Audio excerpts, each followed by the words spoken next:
ಕನ್ನಡ ಚಾನಲ್ಗೆ ತಮಗೆಲ್ಲರಿಗೂ ಸ್ವಾಗತ. ಇವತ್ತು ಬಂದು 28 ಮಾರ್ಚ್ 2024 ನಿಫ್ಟಿ 50ನಲ್ಲಿ ಏನಾಯಿತು, BSE ಸೆನ್ಸೆಕ್ಸ್ನಲ್ಲಿ ಏನಾಯಿತು, ನಮ್ಮ ಶೇರ್ ಮಾರ್ಕೆಟ್ನಲ್ಲಿ ಏನಾಯಿತು ಅಂತ ನೋಡೋಣ ಬನ್ನಿ.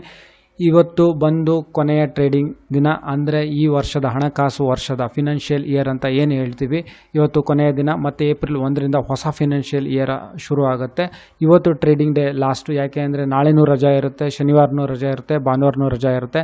ಹಾಗೆ ಮಾರ್ಚ್ 31 ಕಂಪ್ಲೀಟ್ ಆದರೆ ಈ ವರ್ಷದ ಫಿನಾನ್ಷಿಯಲ್ ಇಯರ್ ಕಂಪ್ಲೀಟ್ ಆಗುತ್ತೆ. ಹೊಸ ಫಿನಾನ್ಷಿಯಲ್ ಇಯರ್ ಶುರು ಆಗೋದು ಏಪ್ರಿಲ್ 1ರಿಂದ.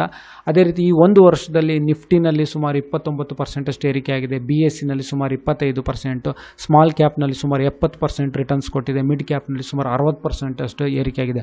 ನಮ್ಮ ಷೇರು ಮಾರ್ಕೆಟ್ನಲ್ಲಿ ಸ್ಟಾಕ್ಸ್ಗಳು ಓವರಾಲ್ ಆಗಿ ಒಂದು ಷೇರುಗಳು ತುಂಬ ಏರಿಕೆಯಾಗಿದೆ. ಬನ್ನಿ ನೋಡೋಣ ಇವತ್ತು ಏನೆಲ್ಲ ಆಯಿತು ಅಂತ ನಮ್ಮ ಶೇರ್ ಮಾರ್ಕೆಟ್ನಲ್ಲಿ. ಇವತ್ತು ನಿಫ್ಟಿ 50 ಕ್ಲೋಸ್ ಆಗಬೇಕಾದ್ರೆ ಇವತ್ತು ಒಂದು ಫಿನಾನ್ಷಿಯಲ್ ಇಯರ್ದು ಟ್ರೇಡಿಂಗ್ ಡೇದು ಇವತ್ತು ಕೊನೆಯ ದಿನ. ಇವತ್ತು ಸುಮಾರು 203 ಪಾಯಿಂಟ್ ಅಷ್ಟು ಏರಿಕೆಯಾಗಿದೆ, ಒಳ್ಳೆ ಏರಿಕೆ ಆಗಿದೆ. ಇವತ್ತು ಕ್ಲೋಸ್ ಆಗಬೇಕಾದ್ರೆ ನಿಫ್ಟಿ 50 22,326.90ಗೆ ಕ್ಲೋಸ್ ಆಯಿತು. ಅದೇ ರೀತಿ BSE ಸೆನ್ಸೆಕ್ಸ್ ನೋಡೋದಾದರೆ ಸುಮಾರು 655 ಪಾಯಿಂಟ್ಸ್ ಅಷ್ಟು ಏರಿಕೆ ಆಗಿದೆ. ಇದು ಕ್ಲೋಸ್ ಆಗಬೇಕಾದ್ರೆ ಸುಮಾರು 73,651.35ಕ್ಕೆ ಇದು ಕ್ಲೋಸ್ ಆಗಿದೆ. ಹಾಗೆ ಟ್ರೆಂಡಿಂಗ್ ಶೇರ್ಸ್ಗಳು ಅಂತ ಹೇಳಿದರೆ ರಿಲಯನ್ಸ್ ಪವರ್ ಇದು ಕ್ಲೋಸ್ ಆಗಬೇಕಾದ್ರೆ ಸುಮಾರು 28 ರೂಪಾಯಿ 25 ಪೈಸೆ ಕ್ಲೋಸ್ ಆಯಿತು, ಅಂದರೆ ಸುಮಾರು 60 ಪೈಸೆ ಅಷ್ಟು ಏರಿಕೆ ಆಗಿದೆ. ಹಾಗೆ ಸುಜ್ಲಾನ್ ಎನರ್ಜಿ ನೋಡೋದಾದರೆ ಇವತ್ತು 5% ಹತ್ತತ್ರ 5% ಅಷ್ಟು ಏರಿಕೆ ಆಗಿದೆ. ಹಾಗೆ ನಾವು ಇಂಡಿಯನ್ ರಿನ್ಯೂವಬಲ್ ಎನರ್ಜಿ ನೋಡೋದಾದರೆ ಇದು ಕ್ಲೋಸ್ ಆಗಬೇಕಾದ್ರೆ ಸುಮಾರು 135 ರೂಪಾಯಿ 90 ಪೈಸೆಗೆ ಪ್ರತಿಯೊಂದು ಶೇರು ಕ್ಲೋಸ್ ಆಗಿದೆ. ಹಾಗೆ ಟಾಟಾ ಮೋಟರ್ಸ್ ಹತ್ತತ್ರ 1,000 ರೂಪಾಯಿ ಪ್ರತಿಯೊಂದು ಶೇರು ರೀಚ್ ಆಗಿದೆ, ಟಚ್ ಆಗೋದಕ್ಕೆ ಏರ್ಕೊಂಡು ಹೋಗ್ತಾ ಇದೆ. ನೋಡೋದಾದರೆ ಪ್ರತಿಯೊಂದು ಶೇರಲ್ಲಿ ಇವತ್ತು ಸುಮಾರು 14 ರೂಪಾಯಿ 15 ಪೈಸೆ ಅಷ್ಟು ಏರಿಕೆ ಆಗಿದೆ. ಹಾಗೆ ನಿಫ್ಟಿ 50ನಲ್ಲಿ ಯಾವೆಲ್ಲ ಕಂಪ್ನಿಗಳಲ್ಲಿ ಏರಿಕೆ ಆಗಿದೆ ಅಂದರೆ ಹೆಚ್ಚು ಕಡಿಮೆ ಎಲ್ಲ ಸೆಕ್ಟರ್ಗಳಲ್ಲೂ ಎಲ್ಲ ನಿಫ್ಟಿ 50 ಕಂಪ್ನಿಗಳಲ್ಲೂ ಏರಿಕೆ ಆಗಿದೆ. ನೋಡೋದಾದರೆ ಬಜಾಜ್ ಫಿನ್ಸರ್ವ್ನಲ್ಲಿ ಸುಮಾರು 61 ರೂಪಾಯಿ 20 ಪೈಸೆ ಅಷ್ಟು ಏರಿಕೆ ಆಗಿದೆ. ಗ್ರಾಸಿಮ್ ಇಂಡಸ್ಟ್ರೀಸ್ನಲ್ಲಿ ಸುಮಾರು ಹತ್ತತ್ರ 80 ರೂಪಾಯಿ ಪ್ರತಿಯೊಂದು ಶೇರ್ಲಿ ಏರಿಕೆ ಆಗಿದೆ. ಹೀರೋ ಮೋಟರ್ ಕಾಪ್ನಲ್ಲಿ ಸುಮಾರು ಹತ್ತತ್ರ 150 ರೂಪಾಯಿ ಅಷ್ಟು ಏರಿಕೆ ಆಗಿದೆ. ಬಜಾಜ್ ಫಿನಾನ್ಸ್ನಲ್ಲೂ 222 ರೂಪಾಯಿ ಏರಿಕೆ ಆಗಿದೆ. ಐಚರ್ ಮೋಟರ್ಸ್ನಲ್ಲಿ ಪ್ರತಿಯೊಂದು ಶೇರಲ್ಲಿ ಸುಮಾರು 105 ರೂಪಾಯಿ ಅಷ್ಟು ಏರಿಕೆ ಆಗಿದೆ. ಸ್ಟೇಟ್ ಬ್ಯಾಂಕ್ ಆಫ್ ಇಂಡಿಯಾ SBIನಲ್ಲಿ ಸುಮಾರು 19 ರೂಪಾಯಿ ಅಷ್ಟು ಏರಿಕೆ ಆಗಿದೆ. ಪವರ್ ಗ್ರಿಡ್ನಲ್ಲಿ ಸುಮಾರು 6 ರೂಪಾಯಿ 65 ಪೈಸೆ ಅಷ್ಟು ಪ್ರತಿಯೊಂದು ಶೇರಲ್ಲಿ ಏರಿಕೆ ಆಗಿದೆ. ಹಾಗೆ ONGC, Adani enterprises, Cipla, Divi's laboratories, Nestle India, Mahindra and Mahindra, Tata ಸ್ಟೀಲ್ನಲ್ಲಿ ಏರಿಕೆಯಾಗಿದೆ.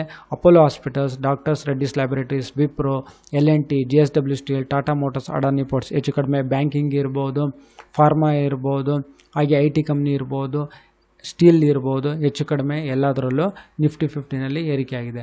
ಹಾಗೆ IPOನಲ್ಲಿ ನೋಡೋದಾದರೆ ಟ್ಯಾಕ್ ಇನ್ಫೋಸೆಕ್ ಲಿಮಿಟೆಡ್ IPOಗೆ ಬಂದಿದೆ. ಇದು ಕ್ಲೋಸ್ ಆಗೋದು 2ನೇ ತಾರೀಕು ಏಪ್ರಿಲ್. ಇದ್ರ ಬಗ್ಗೆ ನೆಕ್ಸ್ಟ್ ವಿಡಿಯೋದಲ್ಲಿ ಮಾತಾಡೋಣ.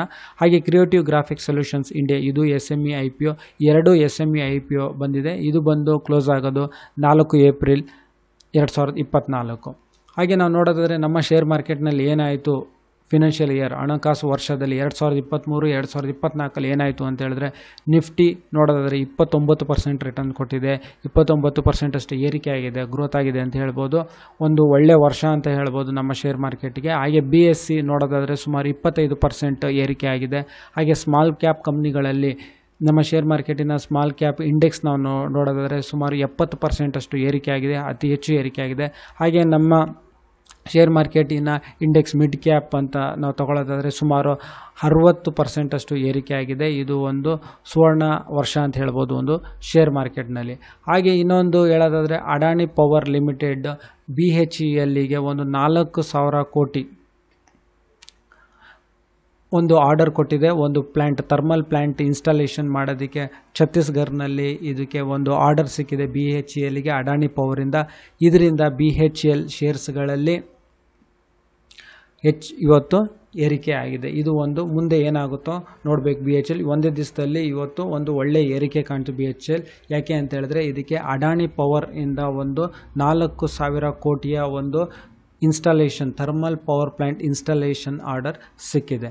ಸೊ ಈ ವಿಡಿಯೋ ನೋಡೋದಕ್ಕೆ ತಮಗೆಲ್ಲರಿಗೂ ತುಂಬ ಧನ್ಯವಾದ. ಈ ವಿಡಿಯೋನ ದಯವಿಟ್ಟು ಶೇರ್ ಮಾಡಿ, ಲೈಕ್ ಮಾಡಿ, ಈ ಚಾನಲ್ನ ಸಬ್ಸ್ಕ್ರೈಬ್ ಮಾಡಿ. ತಮಗೆಲ್ಲರಿಗೂ ತುಂಬ ಧನ್ಯವಾದ.